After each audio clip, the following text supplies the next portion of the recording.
Olá, meus amigos, sejam todos bem-vindos. Na aula passada trabalhamos nesta página, vimos como adicionar imagem, como trabalhar com âncoras e links, vimos também os metadados. Nesta aula eu vou falar sobre CSS. O que é CSS? Veremos também o que são seletores, o que são os IDs, o que são as classes. Vou aqui mostrar um site que eu utilizo muitas vezes para estudar também. Tem muita diversidade de tecnologia para estudo. Então você também pode procurar pelo link, aqui está o link. Você pode aceder ao mesmo site para poder estudar um pouco de qualquer tecnologia que você bem queira. Aqui nós temos o Bootstrap, temos Python, temos Java, mas isso não vem ao acaso. Nós vamos falar sobre o CSS. Na verdade, o que é CSS? O CSS, ou simplesmente Cascading Style Sheet, é uma linguagem que usamos para estilizar uma página web. E além disso, a própria sigla CSS significa folha de estilo em cascata. Isso já em inglês, que é Cascading Style Sheet. Temos o caso que o CSS praticamente descreve como os elementos HTML devem ser exibidos na tela ou em outras mídias. Também o próprio CSS economiza muito trabalho a nível de produtividade, porque na definição de propriedades para melhor visualização, usando um seletor, uma classe, minimiza o esforço, porque com uma classe é possível nós representar vários elementos. E o mesmo acontece quando utilizamos um seletor. Aqui nós temos um exemplo de um seletor que é, no caso do seletor body, que recebe a propriedade color, na sua propriedade color recebe um valor light blue. E o mesmo acontece com H1 e outros elementos. Agora nós vamos fazer um teste para mostrar como iria funcionar isso na nossa página que criamos anteriormente. Vou fazer uma representação para vermos como funcionaria. Aqui eu tenho a página, não tenho nenhum detalhe e vou aqui no meu VS Code, vou buscar aquele código que tínhamos ou simplesmente como nós vamos trabalhar aqui. Não vou criar nenhum ficheiro externo, vou trabalhar aqui mesmo.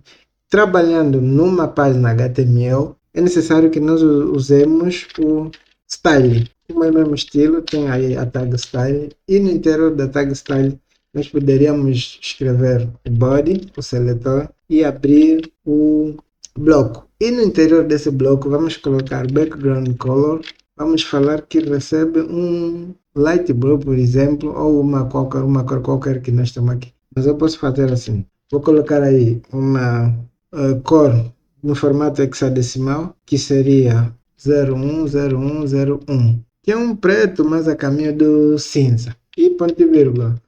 Com esse código mesmo aqui, se eu voltar aqui na nossa página e executar, já veremos uma diferença. Note que temos tudo preto. Notou que há alguma diferença. E deixou quase o que é preto também preto e ficou meio confuso.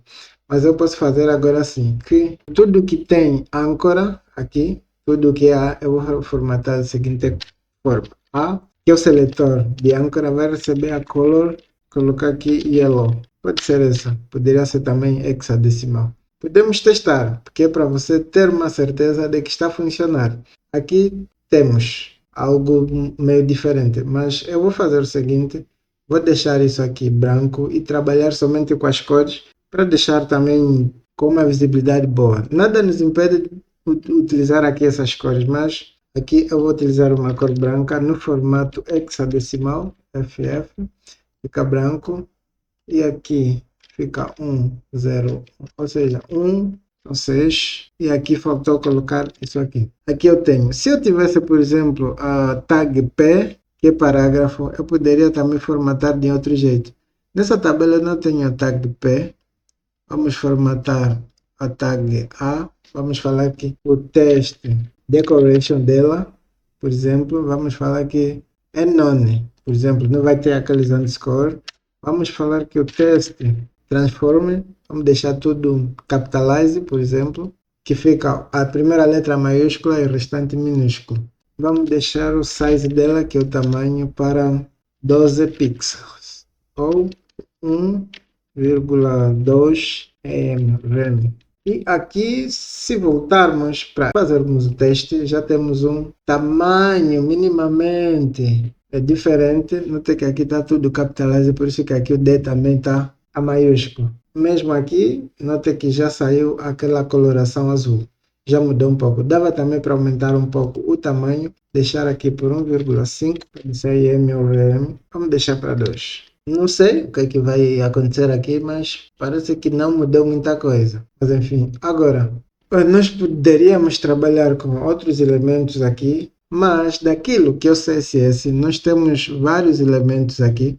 Poderíamos testar qualquer um deles, por exemplo, qual é a sintaxe de utilização do CSS. Nós temos o seletor, que é o elemento padrão do próprio HTML, por exemplo, aqui é o seletor A. Colocamos dentro do bloco a propriedade e a cor, e o valor, a propriedade e valor, font size. Ok, aqui eu estava errando um pouquinho, aqui seria font size, exato, isso aqui. Font size 1,5 em 1,3 e vamos falar que font weight, vamos falar que recebe um 500 middle, vai receber um peso na fonte.